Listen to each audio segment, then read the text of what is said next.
Hi guys, it's Miss Mercedes. Today I'm going to be reading to you The Paper Bag Princess by Robert Munsch, art by Michael Marchenko. I'm dedicating this book to my little sister. Hey Tiger! The Paper Bag Princess. Elizabeth was a beautiful princess.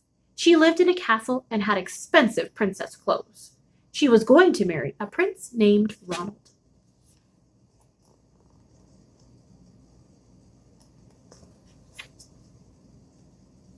Unfortunately, a dragon smashed her castle, burned all her clothes with his fiery breath, and carried off Prince Ronald. Uh-oh.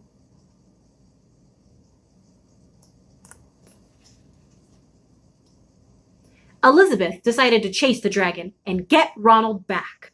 She looked everywhere for something to wear, but the only thing she could find that was not burnt was a paper bag. So she put on the paper bag and followed the dragon. He was easy to follow because he left a trail of burnt forests and horses' bones. Oh, poor horses. I'm going to get a little bit closer so you can see her face.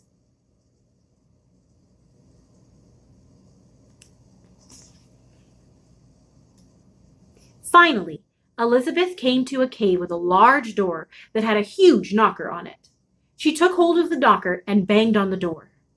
The dragon stuck his nose out of the door and said, "Well, a princess.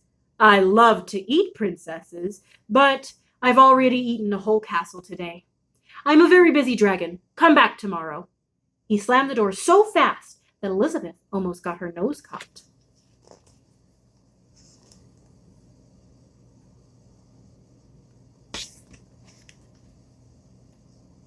Elizabeth grabbed the knocker and banged on the door again.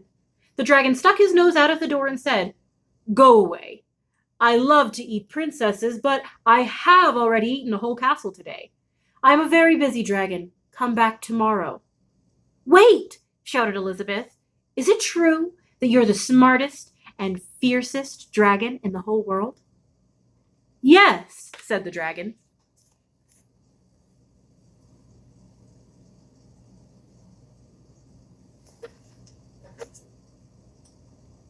"Is it true," said Elizabeth, "that you could burn up 10 forests with your fiery breath?"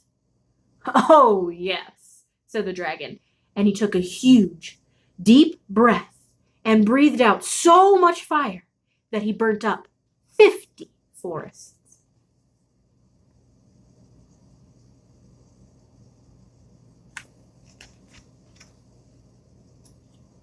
"Fantastic," said Elizabeth. And the dragon took another huge breath and breathed out so much fire, he burnt up 100 forests. "Magnificent," said Elizabeth, and the dragon took another huge breath. But this time, nothing came out. The dragon didn't even have enough fire left to cook a meatball.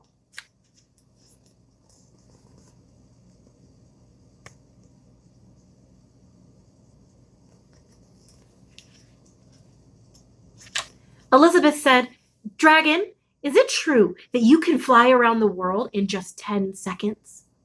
"Why, yes," said the dragon, and jumped up and flew all the way around the world in just 10 seconds.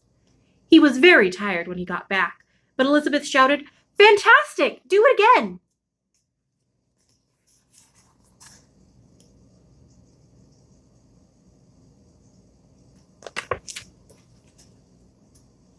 So the dragon jumped up and flew around the whole world in just 20 seconds. When he got back, he was too tired to talk, and he laid down and went straight to sleep.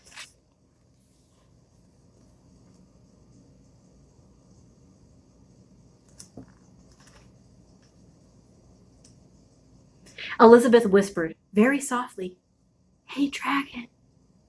The dragon didn't move at all. She lifted up the dragon's ear, put her head right inside, and she shouted as loud as she could, "Hey, dragon!" The dragon was so tired, he didn't even move.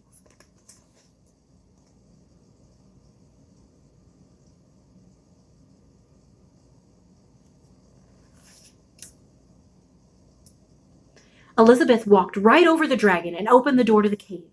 There was Prince Ronald. He looked at her and he said, "Elizabeth, you're a mess. You smell like ashes. Your hair is all tangled and you're wearing a dirty old paper bag. Come back when you're dressed like a real princess."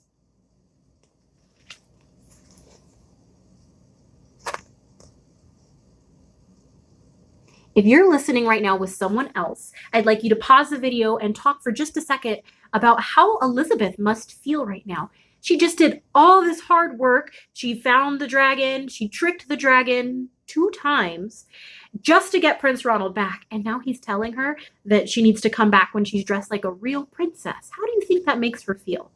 If you don't want to pause it, then just keep watching. "Ronald," said Elizabeth, "your clothes are really pretty, and your hair is very neat. You look like a real prince, but you're a bum." They didn't get married after all.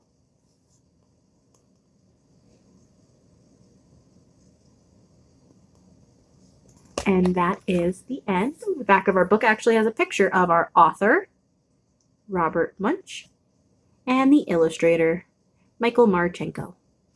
All right, that's it for this book. Tune in for the next one. Thanks, guys.